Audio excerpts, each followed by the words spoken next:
नमस्कार दोस्तों, आज के हमारे इस वीडियो में हम आपके लिए महाभारत की कथा का एक विचित्र प्रसंग लेकर आए हैं।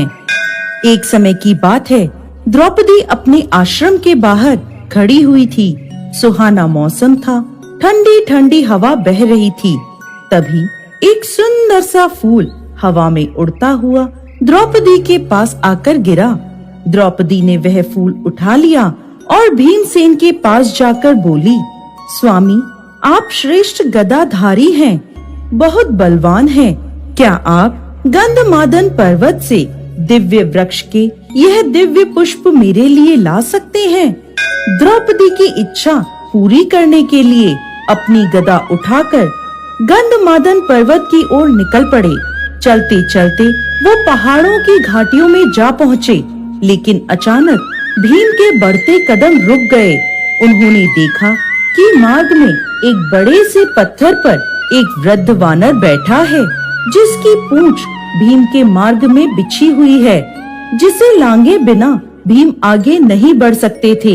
यह देखकर भीम रुक गए।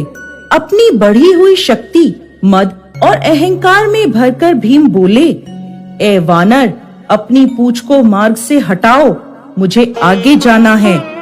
बंदर ने देखा, हाथ में गदा लिए, राजसी वस्त्र पहने और मुकुट धारण किए भीम खड़े हैं और उन्हें पूंछ हटाने के लिए कह रहे हैं।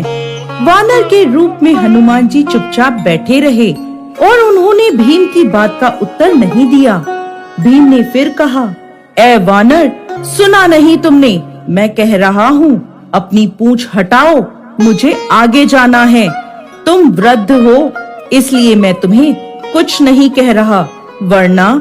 अब वानर ने भीम की तरफ देखते हुए कहा, जैसा कि तुम देख सकते हो, मैं वृद्ध हूँ, कुछ अस्वस्थ हूँ, इसलिए लेटा हुआ हूँ।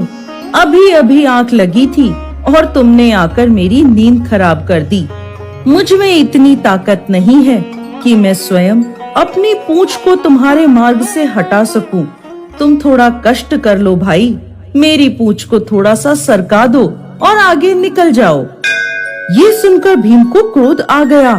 इस वानर ने मेरे बल को ललकारा है, क्या ये अपनी पूंछ नहीं हटा सकता? कई बलवानों को परास्त करने वाला क्या अब इसकी पूंछ हटाएगा?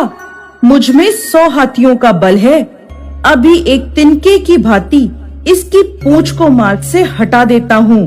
आवेश में आकर भीम ने अपने बाएं हाथ से पूंछ को पकड़ा और उसे उठाने की कोशिश करने लगा, लेकिन भीम से पूंछ हिली तक नहीं। ये देखकर वो हैरान रह गया। फिर उसने अपने दाएं हाथ से पूंछ को हटाना चाहा, लेकिन अपने दाएं हाथ से भी भीम पूंछ को तिल मात्र भी हिला नहीं सका। इसके बाद भीम ने वानर की ओर देखा। वानर मंद मंद मुस्कुरा रहा था। ये देखकर भीम को गुस्सा आ गया। अब भीम ने दोनों हाथों से भरपूर जोर लगाया, लेकिन पूंछ नहीं हिली। अब भीम ने एक पैर को पत्थर पर रखकर जोर लगाने की कोशिश करी, लेकिन वो पूंछ को नहीं हटा पाया। भीम भरपूर जोर लगा कर उस पूंछ को हटाने की कोशिश करने लगा, लेकिन वह हताश हो गया। जिस पूंछ को वो मामूली जानकर हटाने में लगा था, उसने भीम के पसीने छुड़ा दिए। अब थक हार कर निढाल होकर वो एक तरफ खड़ा हो गया और सोचने लगा, ये कोई मामूली वानर नहीं है, जरूर कोई दिव्य व्यक्ति है और इसकी असीम शक्ति का सामना मैं नहीं कर सकता। उस वृद्ध वानर के आगे भीम खुद को कमजोर महसूस करने लगा। भीम का अहंकार अब चूर चूर हो गया था। तभी वो उस वानर के आगे हाथ जोड़कर खड़ा हो गया और पूछने लगा, जिसकी पूंछ को मैं उठा नहीं सकता, वो कोई साधारण वानर नहीं हो सकता।